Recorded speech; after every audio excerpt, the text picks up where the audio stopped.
Hola, ¿qué tal? Gerardo Rodríguez, director regional de US Meat Export Federation para México, Centroamérica y República Dominicana.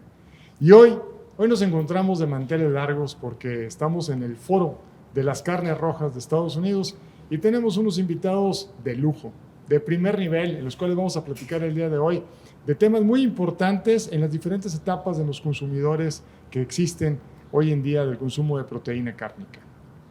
La verdad, para nosotros en US Meat es muy importante siempre poder ver todos esos mitos y todas las realidades que existen en todas las diferentes etapas con los diferentes productos que tenemos que ofrecer al mercado en México.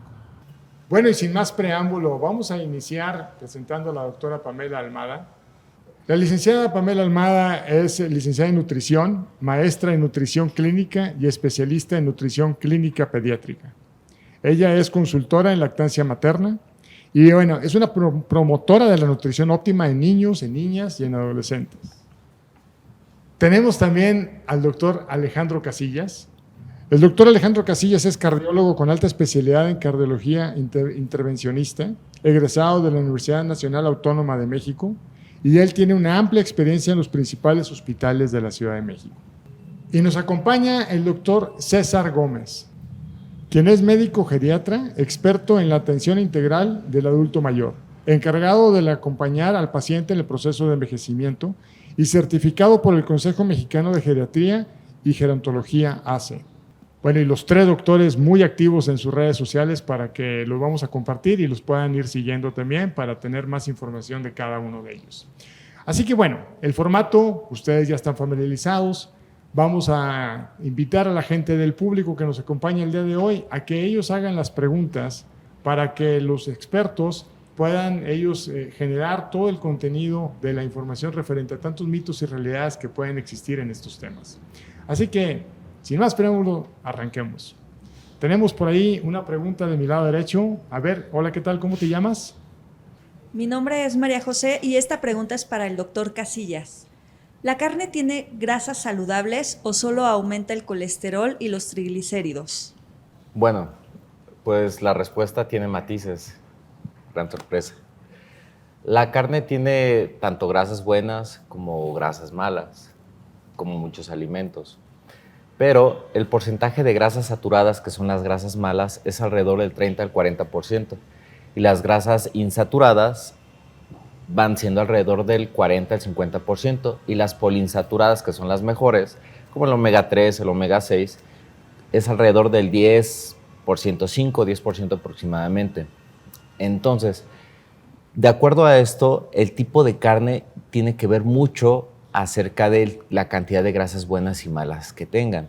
¿Por qué? Porque desde que observamos la carne, si podemos ver que tiene mucha grasa, son cortes, bueno, pues con grandes porciones blancas, pues entonces van a tener mayor porcentaje de grasa saturada. Y también depende del tipo de carne, porque existe la carne fresca y la carne procesada, los embutidos, etc. Entre más procesada está la carne, mayor cantidad de grasas saturadas hay, y entre más fresca está la carne y sin grasa, mayor cantidad de grasas insaturadas tiene. Entonces, las grasas insaturadas, las monoinsaturadas, es por ejemplo el ácido oleico. El ácido oleico es el mismo que se encuentra por ejemplo, en el aceite de oliva.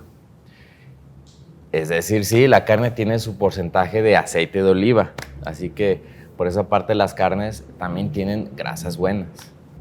Muy bien, doctor, muchísimas gracias. Creo que mucho va en relación al corte, la procedencia del corte, la cantidad de grasa, si trae marmoleo, que es la grasa interna, o es grasa externa, que si se la quito, qué tan bueno, qué tan mala es la pieza, ¿no? Por ejemplo, en el caso del cerdo, el lomo de cerdo quizá es uno de los cortes más magros, ¿no? Que pueda tener menor impacto quizá en el tema de lo que estábamos ahorita platicando, ¿no? Definitivamente. Lo has dicho excelente. Los cortes magros son los mejores. Definitivamente desde el aspecto de salud, entre menos grasa, muchísimo mejor. Yo lo sé, la parte de la grasa es lo más rico y lo que da el mayor sabor, pero bueno, hay que tomarlo con medida. Como dicen, la dosis hace el veneno, ¿no? Muy bien, vamos a continuar. Por aquí veo otra pregunta. A ver, adelante. Hola, buen día. Mi pregunta es para la doctora Pamela. ¿Recomienda el consumo de carnes rojas durante el embarazo y la lactancia y por qué? Y también muchas veces los médicos piden la reducción de estos alimentos o de productos crudos. ¿Eso es mito o es realidad? Excelente pregunta, ¿sí? El embarazo y la lactancia son momentos de vida cruciales, tanto para la madre como para el niño. Ahí tenemos dos retos. Uno, que la madre esté consumiendo todos los nutrientes para que ella no tenga que usar reservas y no se afecte su estado nutricional. Y la segunda parte, que es la gestación, que es la formación del bebé desde la célula más pequeña, y ahí requerimos asegurar todos los nutrientes esenciales para que este bebé tenga el mejor crecimiento, no solo durante el embarazo, sino también a la vida futura. Todo lo que pasa en el embarazo va a afectar a la vida futura. El tema de las carnes y su consumo es que la carne representa un alimento de alto valor nutricional, es decir, que contiene muchos nutrientes que son esenciales. ¿A qué llamo esenciales? Que no los podemos consumir de otras fuentes más que de las carnes, o que los encontramos en otras fuentes pero están en menor medida. Por ejemplo, es rico en proteínas y las proteínas son de alto valor biológico, es decir, que son completas, que aportan todos los aminoácidos que requerimos para la formación de nuevo tejido. Son altas en hierro, vitamina B12, el complejo B, selenio, etcétera, nutrientes que son esenciales desde la gestación. Entonces, es importante asegurar el consumo de estos nutrientes y las carnes puede ser una excelente alternativa. Ahora, respecto a los mitos y realidades, sí, refieren muchos médicos reducir su consumo y esto también tiene que ver en relación a la dosis. Hay que dar una cantidad adecuada de proteínas, no reducirla, pero tampoco exagerar, y elegir la cantidad, la proteína más saludable, ¿no? Podría ser proteínas más magras, como lo estábamos hablando, y lo que sí es importante es que sí debemos evitar las crudas. Esa sí es una cuestión, porque la paciente embarazada se encuentra con un sistema inmunológico un poco más deprimido en relación a la población y el riesgo de consumir carnes crudas aumenta el consumo de bacterias que pueden tener daños a la mamá e incluso también al bebé. Entonces, es por eso que debemos evitar las crudas. Entonces, no, qué buen tema, perdón. En el caso de los alimentos crudos, tipo carpaccio, por ejemplo. Así es. Pero es más que todo por el contenido proteico o de elementos del producto, de la carne en sí. Es más por la baja de defensas en la carga bacteriana que puede llegar a tener al no estar cocido. Así es. Lo que pasa es que el alimento en sí, la carne es muy nutritiva, entonces con el tiempo el crecimiento bacteriano, pues como es un alimento tan nutritivo, es mayor. Entonces puede tener más bacterias que a un paciente que está con su sistema inmunológico normal, no le va a pasar nada porque tiene el sistema inmunológico listo para atacar, pero los pacientes inmunocomprometidos, en este caso las mujeres embarazadas, esas bacterias que podríamos comer normalmente pudieran representar un riesgo. Qué interesante, porque siempre se ha pensado que no, estoy embarazada, a lo mejor le bajo las carnes por la carne, pero no es la carne, es la carga bacteriana, que no nada más está en la carne. Puede ser cualquier alimento que esté descompuesto. Cualquiera. Hasta cocido, que esté mal manipulado, Así puede es. ser un alimento que te pueda causar un problema de salud. De salud, más que la carne como tal. Sí, no es la carne, sino las bacterias, y por eso es que se recomienda que las carnes estén 100% cocidas en ese momento. Sí, qué buen tema. Muy bien, muy buena pregunta. Muchísimas gracias y seguimos por aquí. Veo otra pregunta. A ver, adelante. Muy buenos días. Soy María Guadalupe Reyes Olvera y la pregunta es para el doctor César. ¿Es verdad que cuando el adulto mayor, su organismo ya no puede procesar la carne roja y se debe evitar? Bueno, pues creo que todos hemos escuchado a nuestros papás o a nuestros abuelitos decir que ya no quieren consumir la carne o les da miedo consumir la carne porque les puede caer pesada, ¿no? Entonces prefieren comerse 2 panecitos y un vasito de leche o unas galletas y dicen que eso es ligero, ¿no? Y pues es totalmente falso. De hecho, es mucho más complicado procesar estas harinas, estos azúcares, que un buen pedazo de carne. Es importante mencionar, claro, que uno de los sistemas que más se altera en el proceso de vejez es el sistema gastrointestinal. Hay una disminución en la velocidad del metabolismo de alimentos, sí, un poquito también disminuye la velocidad de la digestión o de la motilidad. Sin embargo, no quiere decir que el adulto mayor no pueda procesar la carne, un adulto mayor sano. A diferencia de un cuerpo enfermo, no importa la edad, si tenga 85 o 35 años, el ejemplo, un paciente con diabetes mellitus tipo 2, que es sedentario, no hace ejercicio, come mal, pues seguramente el vaciamiento gástrico que va a tener va a ser mayor a 4 horas, que es lo que llamamos gastroparesia diabética, y no tiene nada que ver con que tenga 80 años o 35. Es uno de los grandes mitos que tenemos ahorita en la vida, pensar que la vejez es sinónimo de enfermedad, cuando no es así, ¿no? La vejez es otro proceso normal como la adolescencia o como la niñez. Depende de nosotros cómo vivir esa vejez, enfermos o sanos. Entonces, al adulto mayor lo que necesita es carne, es proteína. El adulto mayor, después de los 60 años, sufrimos una pérdida de masa muscular, algo que se llama sarcopenia. Entonces, esta sarcopenia, ¿cómo se trata? Con actividad física y el consumo de proteína de origen animal. Entonces, la carne es esencial en el adulto mayor. Doctor, voy a regresarme un poquito con esa pregunta y quizá va a estar muy básica la pregunta, pero ¿desde qué edad es un adulto mayor? Perfecto. La Organización Mundial de la Salud nos dice que un adulto mayor es más de 65 años. En México tenemos 60 años como la atención correcta al adulto mayor.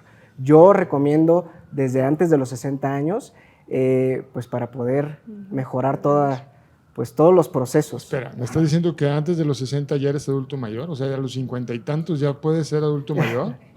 No, después de los 60, pero ya antes me puse de eso... nervioso.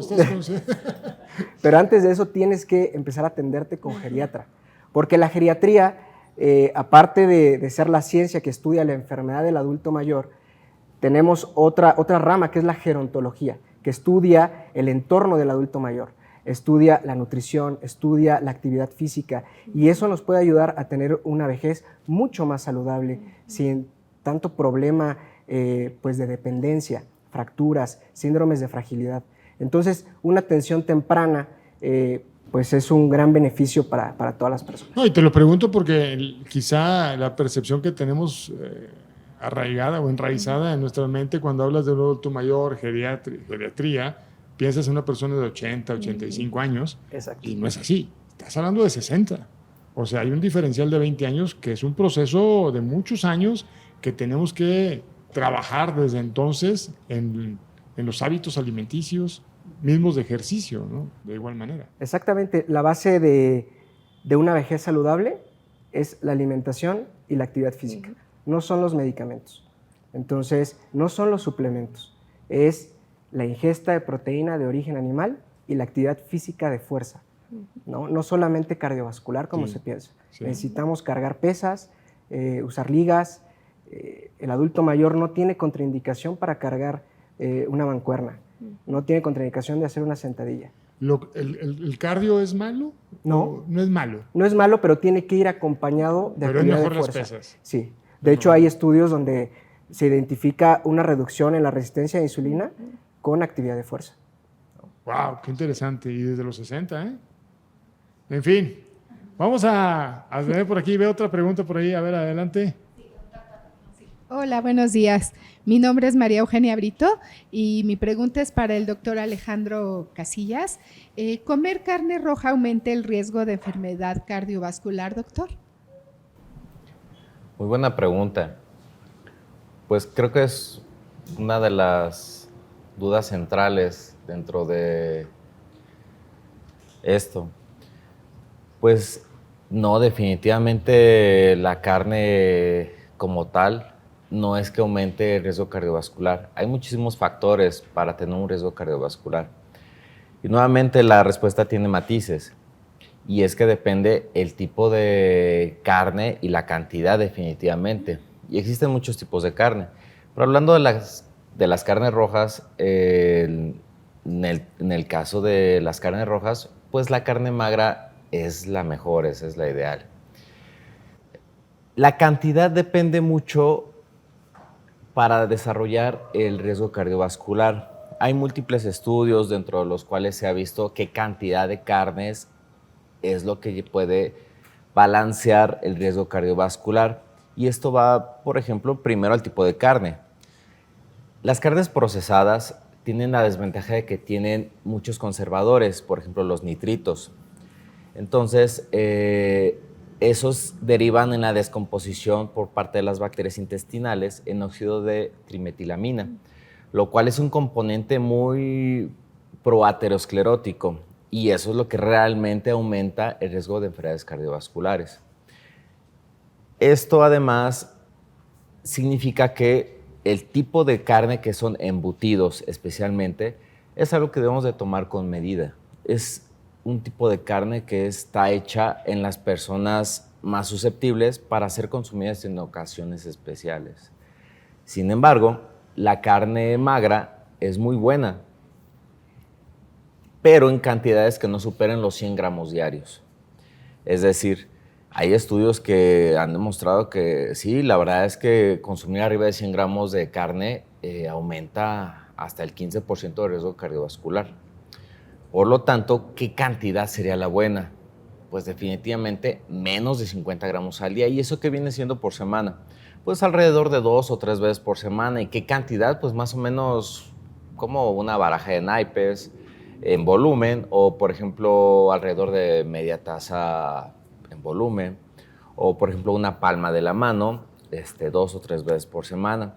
Y como siempre, prefiriendo carne que no tenga grasa y que no sean embutidos. De esta manera, esto es una dieta balanceada y va a producir un buen estado nutricional, ya que vamos a obtener los nutrientes necesarios, las proteínas especialmente, y también la dosis que necesitamos, por ejemplo, de hierro. Eso es excelente para mantener un buen nivel de hemoglobina, alejarnos de la anemia, y además de mantener una dieta balanceada. Recordemos que en México el consumo per cápita de productos procesados, ahorita que platicábamos de estos productos procesados que contienen nitritos, nitratos, almidones y demás, es de 8 kilos. 8 kilos de per cápita al año. Dices, bueno, ¿y es mucho o es poco? Pues comparándonos, por ejemplo, primero lo voy a comparar con las otras proteínas. En el caso de res, México consume 15 kilos, 16 kilos de carne de res al año per cápita, 24 kilos de cerdo y 32 kilos de pollo. Más o menos, en ese rango andan, y los procesados, bueno, son 8. Pero en los procesados, en la categoría de procesados, ¿cómo andamos con otros países? Y México consume 8, hay países, por ejemplo, como Panamá, que consume 3 kilos per cápita solamente de productos procesados, pero hay países como Guatemala que consume 15 kilos per cápita. Entonces, pues no quiero decir que estamos en medio y estamos bien, simplemente hay que nuevamente ir cuidando este tipo de consumos porque sabemos que conlleva pues ciertas condiciones que quizá no son las más óptimas, como si fuera una carne fresca como tal, ¿no?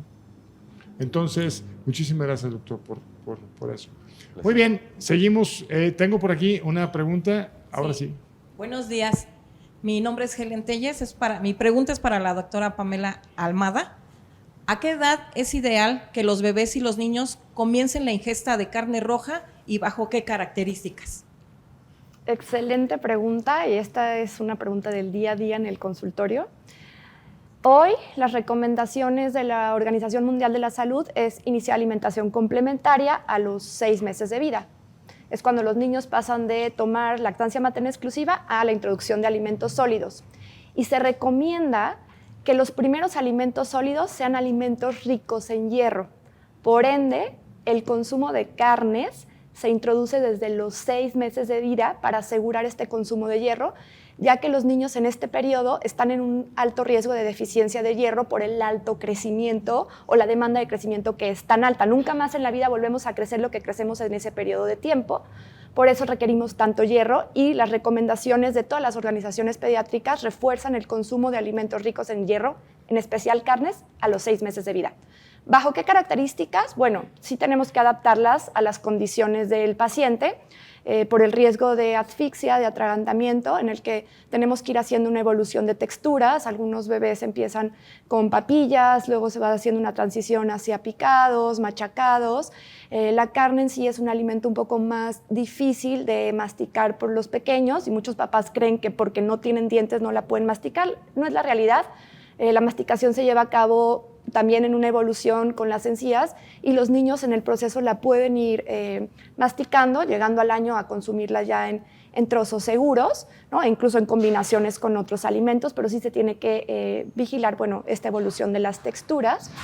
Y bueno, también algo importante que lo mencionaba hace tiempo es que también se tiene que dar carnes que estén bien cocidas, por lo que ya comentábamos respecto al riesgo del crecimiento bacteriano y que son niños que su sistema inmunológico pues todavía está en desarrollo. También algo importante es la porción. Muchas veces los papás creen que el consumo de proteína debe ser lo único que deben de comer los niños, no es como lo más importante. O sea, las proteínas son importantes, pero tenemos que acompañarlas del resto de los grupos de alimentos. Entonces, para generar la sinergia de estas proteínas, tiene que ir acompañada de sus frutas, verduras, cereales y grasas. Y una pregunta que me hacen mucho en el consultorio es ¿cuánto es una porción para un niño de proteína? Más o menos entre 10 y 15 gramos en un tiempo de comida es la porción de proteína que deberíamos ofrecer. Oye, doctor, una pregunta. Si yo fuera un paciente ahí en su consultorio y le diría, necesito darle hierro a mi hijo, ¿alguna sugerencia de algo? ¿Alguna comida? ¿Alguna carne? No sé cuál me... Porque sí, yo no sé cuál tenga hierro. Sí, las carnes rojas son las principales fuentes de hierro y de hierro de alta biodisponibilidad o de alta absorción. También tenemos hierros en otras fuentes, en algunas verduras de hojas verdes, las leguminosas, pero su nivel de hierro es un poco menos, su nivel de hierro y su nivel de absorción más o menos es como de un 15% versus las carnes rojas que alcanzan hasta arriba de un 50% de la absorción. Entonces, como estrategia, sí se recomienda utilizar las carnes rojas y potenciar el hierro, la absorción de hierro, acompañado de alimentos ricos en vitamina C. Pensaba, por ejemplo, en hierro, el hígado de res, pero no sé si se me antoje. No sé a esa edad, a lo mejor todavía no.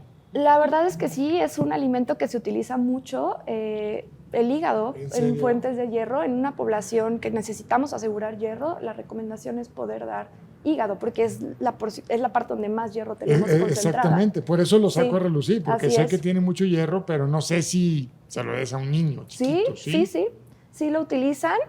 También, bueno, las carnes, ¿no? O sea, las carnes rojas, incluso el cerdo, porque tienen mucho miedo de dar cerdo antes del año de vida y no está contraindicado, ¿no? No es alérgeno, ¿no? En algún momento se consideraba como alérgeno y por eso lo quitaban. No, es un alimento tal cual como la carne de res o que se puede introducir. Mira qué interesante, ya aprendí, el hígado sí se puede a los niños chiquitos. Sí. Muy bien, por ahí una pregunta. Buenos días, mi nombre es Mariana y la pregunta es para el doctor César Gómez. ¿Es cierto que el consumo de carne debilita los huesos y aumenta la posibilidad de padecer osteoporosis? Ese es un mito que tratamos de erradicar urgentemente en la geriatría porque no es así, eso es totalmente falso. Esta teoría cobró gran importancia porque se pensaba que el consumo de carne roja en el adulto mayor producía un proceso de acidificación en el cuerpo. Entonces se tomaba calcio del hueso para neutralizar ese ácido del cuerpo, lo cual es falso, ¿no? Pero esa fue una teoría que empezó a hacer, pues ahora sí que mucho ruido en la población. Por eso se pensaba que había una disminución de la densidad mineral del hueso, lo cual no es así. La osteoporosis, como lo mencionábamos, es una disminución de la densidad del hueso y es importante tratarla con ejercicio y es importante tratarla con la alimentación. Yo le digo a todos mis pacientes que el hueso es como el paquete que van a enviar por correo y ese paquete que va por correo tiene que ir bien protegido, tiene que ir con un colchoncito. Si estamos hablando que una persona mayor a 60 años, sobre todo mujeres, tienen una pérdida de masa muscular importante, Entonces, lo que tenemos que hacer es que ese colchoncito, esa protección, aumentarla, sea mayor. Si esa densidad mineral es disminuida y tenemos también un síndrome de sarcopenia, que es una baja en la masa muscular, pues es una probabilidad o un riesgo de fracturas pues inminente, ¿no? Entonces, lo importante aquí es aumentar la masa muscular, la ingesta de proteína, la suplementación también con colecalciferol, con calcio, etcétera, pero la carne no produce ningún problema en la densidad del hueso. Yo creo que nadie lo ha explicado de una manera tan sencilla y tan fácil de entender como un paquete que vas a enviar. Y es cierto. Entonces regresamos al ejercicio de fuerza y la alimentación nuevamente. Totalmente. Muy bien. Por ahí una pregunta acá. Adelante. Hola, soy Pablo. Una pregunta para el doctor Alejandro Casillas. Para el corazón, ¿es mejor evitar el consumo de carne y optar por dietas vegetarianas? Pues esa es una pregunta bastante frecuente en la consulta. Naturalmente las verduras, las leguminosas, las legumbres son excelentes. Ahora, ¿qué tal optar por una dieta vegetariana o vegana? ¿Qué significa eso? Pues puros vegetales. O también hay otro tipo de dietas ovo-lacto-vegetarianas en donde agregan huevo y leche, ¿no? Que es un poquito más fácil de llevar. Definitivamente los vegetales es una fuente de alimento extremadamente sana. Predominantemente la dieta debe ser con vegetales, definitivamente, leguminosas, semillas, frutos, de aceites, pues el de oliva es bastante famoso. Sí, la dieta vegetariana es excelente y no hay duda. Pero ¿qué otros tipos de dietas hay? Bueno, otro tipo de dietas es cuando ya pues, la población, la mayoría, pues consumimos huevo, leche, carnes, pollo, pescados, mariscos, etc. Entonces, el tipo de dieta que recomendaría yo en este caso para no aumentar el riesgo cardiovascular, y bueno, dado que mi recomendación es basada en la evidencia científica, en los artículos, en la American Heart Association, diferentes revistas, diferentes guías, asociaciones, National Institute of Health. Todos estos recomiendan dos dietas especiales, una que es la dieta mediterránea y otra que es la dieta DASH. Empezando por la dieta mediterránea, es la que mayor evidencia tiene para reducir el riesgo cardiovascular, ya que las personas que tienen una dieta mayoritariamente en vegetales y además que la combinan con las proteínas de origen animal, es una dieta que tiene bastante apego. También la dieta mediterránea recomienda de vez en cuando, y es opcional, pues sí, una copita de vino, está excelente, y también el aceite de oliva. El aceite de oliva es una recomendación bastante fuerte y dado a que es un tipo de grasa buena. Otro tipo de dieta es la dieta DASH, Dietary Approaches to Stop Hypertension. Es una dieta definitivamente creada para disminuir el riesgo para tener hipertensión. Y es una dieta que se ha demostrado que baja entre 6 a 10 milímetros de mercurio aproximadamente de la presión arterial. Y eso a las pocas semanas. Eso es excelente. O sea, imagínense que tan solo con la dieta podemos tener un efecto de 6 a 10 milímetros de mercurio. Si alguien que tiene una presión de 140 bajamos a 130, pues está excelente, ya estamos en un rango aceptable. Entonces, esa dieta se basa principalmente igual en los vegetales, igualmente introduciendo las carnes, las proteínas, igualmente 1 o 2 veces por semana, y principalmente bajando el consumo de sodio. Entonces, el consumo de sodio debe de ser idealmente menos de 2.3 gramos al día. Entonces, esta dieta también disminuye bastante. Ahora, dar grandes detalles de cómo es la dieta mediterránea, la dieta DASH, etcétera, pues no acabaríamos. Eso es algo que le corresponde al nutriólogo definitivamente, porque pues también hay que acoplarse a los gustos de cada persona. Entonces, la dieta vegana sí es dentro de las más saludables, pero la verdad es que es muy difícil y necesitas suplementarte definitivamente y es algo sostenible.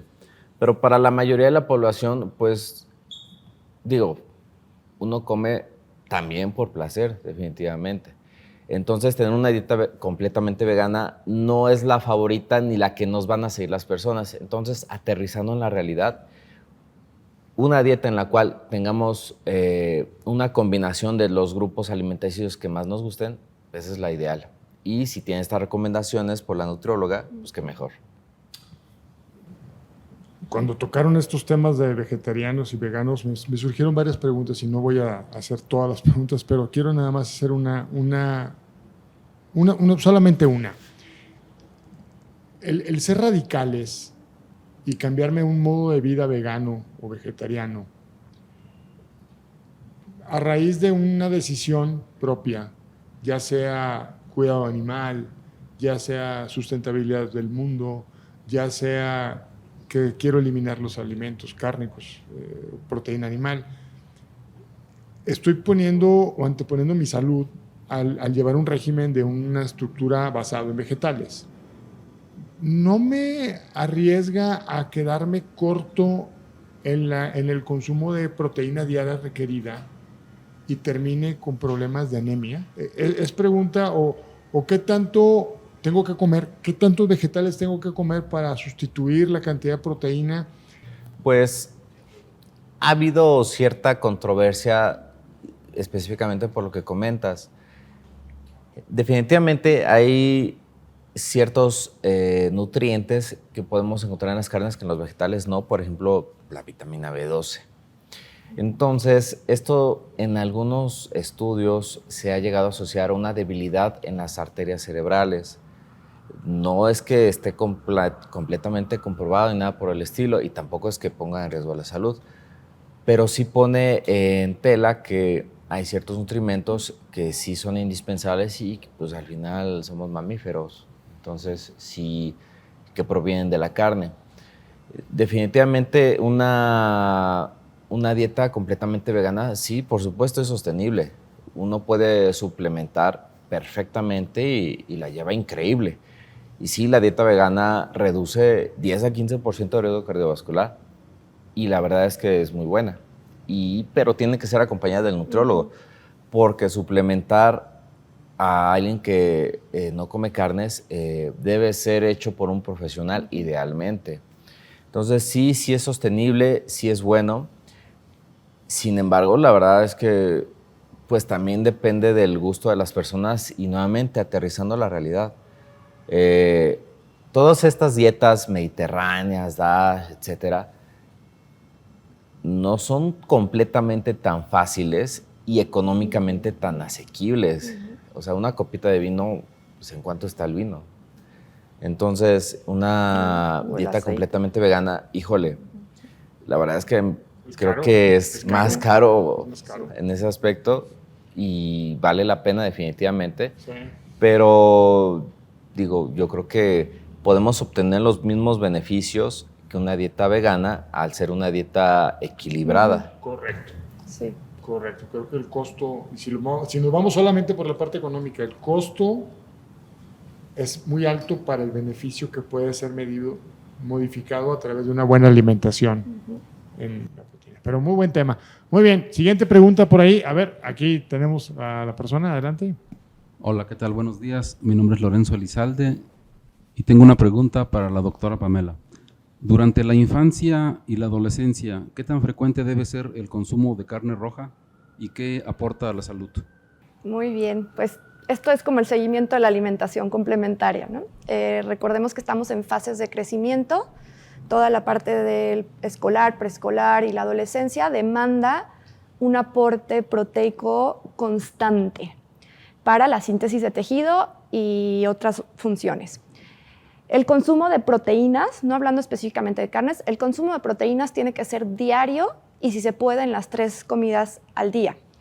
Sabemos que en la alimentación tenemos muchas fuentes de proteínas y todas aportan ciertos nutrientes en diferentes cantidades. Entonces lo importante de esto es mezclar y dar proteínas de las diferentes fuentes a lo largo del día, de la semana.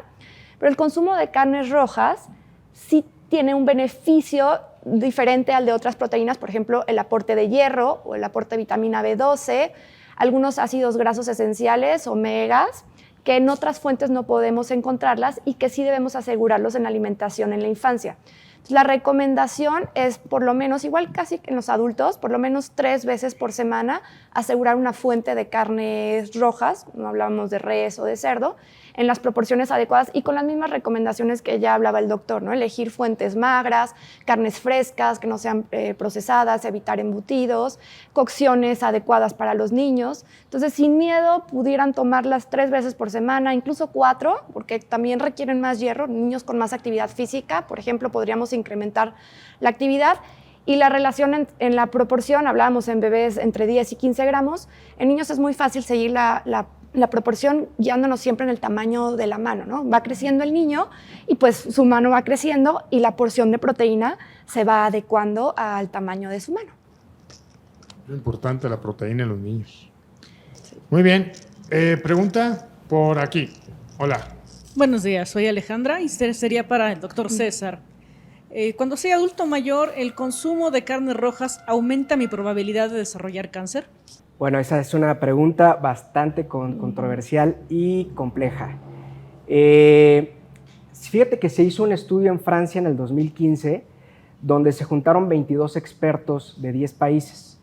Estos expertos investigaban esta relación del cáncer y el consumo de carne roja y bueno, se decidió hacer una clasificación en donde muy puntualmente situaron a la carne procesada y a la carne no procesada, a la carne magra, que ya el doctor Casillas nos comentó los grandes beneficios de la carne magra.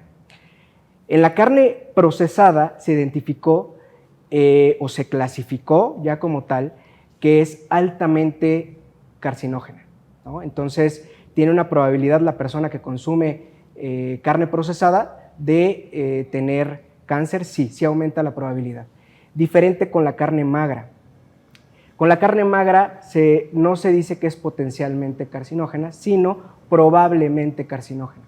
¿Por qué probablemente? Porque estos expertos identificaron que si bien aumentaba probabilidades de cáncer, estaba muy relacionado también con otros factores como tabaquismo, como obesidad.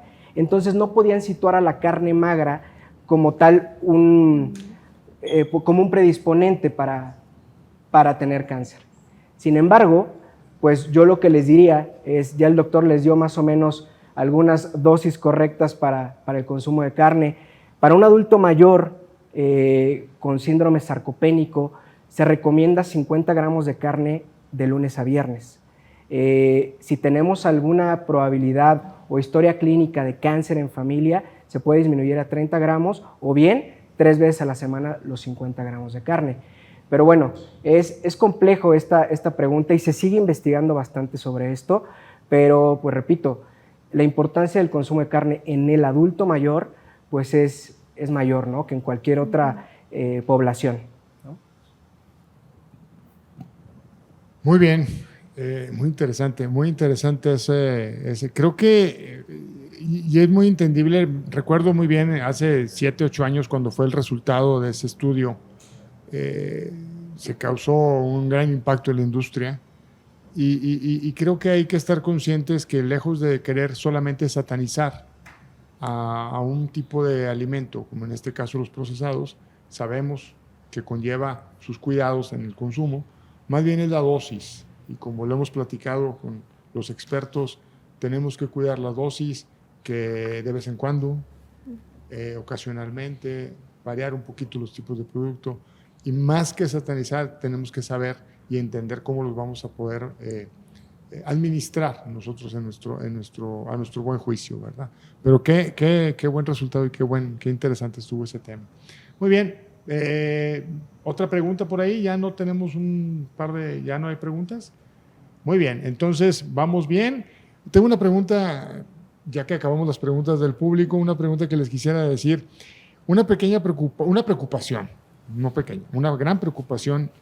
En México tenemos un problema de obesidad y obesidad infantil, y número 1 en el mundo, y tenemos un problema de obesidad en el adulto, número 2 o número 3, creo por ahí andamos, creo que después de Estados Unidos. Hemos hablado de la proteína en los niños, pero ¿qué nos falta a los niños? ¿O qué podemos cambiar si le puedo decir un mensaje al mundo, decir a la siguiente generación de niños, ¿qué podemos cambiar para tratar de ir reduciendo el problema de la obesidad infantil? La educación nutricional. Eso es algo bien importante. Creemos que un niño no tiene que ir a un nutriólogo y los papás tenemos que informarnos desde la gestación cómo vamos a ir alimentando a los niños en las diferentes etapas, porque cada etapa es distinta y representa la oportunidad para aprender a comer. Lo que se aprende a comer, los hábitos que se establecen desde la alimentación complementaria, perduran en etapas posteriores, incluso los gustos adquiridos. Niños que aprenden a comer rechazan más los dulces, las bebidas azucaradas en tiempos posteriores, y esto involucra también los hábitos que la familia va adquiriendo. Muchas veces cuando los niños empiezan planes saludables, la familia cambia los hábitos y eso tiene un impacto positivo para todos. Entonces, principalmente buscar información nutricional adecuada de profesionales de la salud, y de repente hay mucha información que no viene de profesionales de la salud, también saber discernir. Y evidentemente toda esta información se reduce en optar por alimentación variada, completa, que incluya alimentos naturales, evitar los procesados, evitar el consumo de bebidas azucaradas. Eso de entrada ya podemos hacer cambios contundentes en el futuro de los niños. Creo que esta educación no es para los niños solamente, es para los papás de los niños. Y este tema es un tema sumamente importante también para nosotros en US Meet, porque precisamente ayer estaba platicando con una persona referente a, en un restaurante llega un comensal y tenemos un platillo que es un hot dog o una hamburguesa, papas a la francesa, refresco de cola y de postre una nieve de chocolate con chispitas de esas de colores. Con ese menú, ¿qué edad tiene el comensal? Y el comensal tiene 26 años. Entonces tenemos una población joven, diagonal, adulta, con un problema de un paladar infantil, que eso nos viene arrastrando con problemáticas de su grado de opciones de alimentación es muy reducida y no son buenas. Son ingredientes altos en carbohidratos y quizá no lo mejor para esa búsqueda de reducción en la obesidad. Entonces creo que tenemos que trabajar en los niños, tenemos que trabajar en los papás de los niños y tenemos que trabajar en una generación intermedia que hoy en día creemos que están informados, pero todavía hay una malinformación de su infancia, como bien lo dice doctora, que hoy los acarrea a traer un problema de un paladar infantil. Así es. Y nos va a llevar problemas de salud en el futuro. Así que, doctor, una pregunta. México tenemos un problema de que problemas de corazón es, si no es la primera, es la segunda razón principal de muertes en México. ¿Qué podemos hacer para que nos funcione mejor, poder reducir que las muertes de corazón sigan? ¿Qué cambio la alimentación? ¿Hago más ejercicio? ¿Cardio? ¿No cardio? ¿Qué hago? La verdad es que el origen está en casa. Algunos pacientes me llegan a consulta y me dicen es que mi hermano, mi papá, mi abuelito, mi mamá, todos, y tienen muchos problemas de salud y yo también y no entendemos por qué. ¿Es algo genético, doctor? Vamos con un genetista. Bueno, claro, no me dicen así, vamos al genetista, pero me da a entender. Realmente he notado que todo empieza en casa, todo empieza con los hábitos. Sí. Y muchas veces quien lo cambia, incluso últimamente ya son hasta las nuevas generaciones. Alguien en la familia empieza a contagiar de buenas costumbres a los demás y realmente de ahí empieza todo. El ejercicio es excelente, pero el ejercicio es un gancho, porque te engancha a adquirir otro tipo de hábitos, incluso a convivir más con la familia, apreciar más la convivencia con tus padres, con tus abuelos. Es algo excelente y de ahí la alimentación es, yo creo que definitivamente el origen, los hábitos, incluso te cambia el humor. Claro. Pero realmente yo creo que desde casa cambiar esos hábitos incluso va a hacer que prevengas. Cada vez es más frecuente que llegan los pacientes a hacer un chequeo de salud, a hacer una prevención, a ver cómo estamos de colesterol y nosotros ofrecerles mayor tecnología, ultrasonidos de arterias carótidas, electrocardiogramas, etcétera, dependiendo los síntomas, el perfil de salud, el perfil individual. Realmente hay mucho que hacer para disminuir las enfermedades cardiovasculares, muchísimo. Y lo principal definitivamente es en la prevención y es en el origen, desde cuando estamos chiquitos. Mencionaste algo muy importante, el revisarte, check-ups médicos, ver cómo estás. ¿Lo recomiendas cada 6 meses, cada año, hacerte una revisión médica? ¿Cada cuándo debemos hacer ese tipo de check-ups? Definitivamente lo ideal es que si todo está bien, podemos hacerlo cada año. Y personalmente yo creo que está excelente también ir con el nutriólogo. Hay muchísimos pacientes que buscan que en la misma consulta les diga, come esto, el plato esto y esto. Y me acerco, lo intento, y lo hacemos bastante bien a grandes rasgos. Pero ya aquí viene mucho a preferencias y viene mucho a ir con un profesional, en este caso un nutriólogo, pues, se dedica la hora a escucharte que te gusta el chayote, que no te gusta el hígado y que etcétera, etcétera.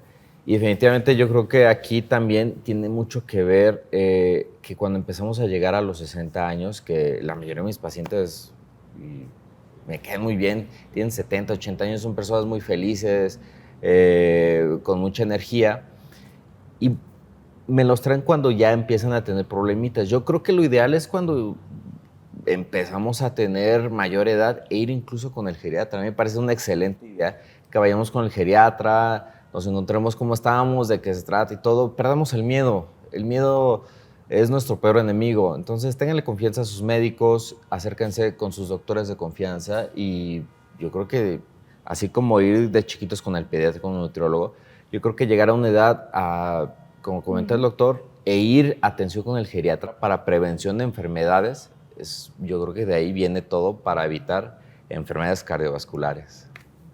Muy bien. Doctor, para finalizar, a los 60 años veo mucha gente, me dejó, el 60 no se me olvida. Oye, veo mucha gente que está siempre invirtiendo tiempo, dinero y esfuerzo en mejorar su apariencia exterior. Oye, a todo el mundo trae botox y cirugías y los veo y digo, así como se cuidan por afuera, se cuidarán por adentro. Y a veces descuidamos el adentro y nos enfocamos solamente en el afuera, en lo que se ve, ¿no? En la arruguita y demás, ¿no? Hemos hablado algunos puntos, pero si pudieras resumirlo en 2, 3 puntos para los que 60 y más, ¿qué recomendarías? Complementando lo de los doctores, en México llega a ser una medicina o tal el sistema de salud caro porque hacemos medicina curativa, no medicina preventiva, ¿no? Y la medicina preventiva pues se vuelve, claro, los costos menores porque si desde chiquitos, como dijo la doctora, empezamos a tener una mejor educación nutricional, pues evidentemente año con año el niño, el joven, el adulto mayor aprende. Ese es el problema. Todos mis pacientitos tienen tantas ideas tan arraigadas de que el panecito es lo correcto, que cenar un cereal es saludable, es ligero, ¿no? Sí. Entonces, esos pensamientos que tienen años, o sea, estas generaciones son las que tienen que cambiar esas ideas. Entonces, pues básicamente considero yo que si hacemos medicina preventiva, si nos atendemos antes de los 60, con el geriatra, sobre todo, yo siempre digo que la geriatría somos la especialidad menos celosa, nos gusta acompañarnos de los especialistas como el cardio, la nutrición es importantísima, o sea, si no hay atención por nutrición,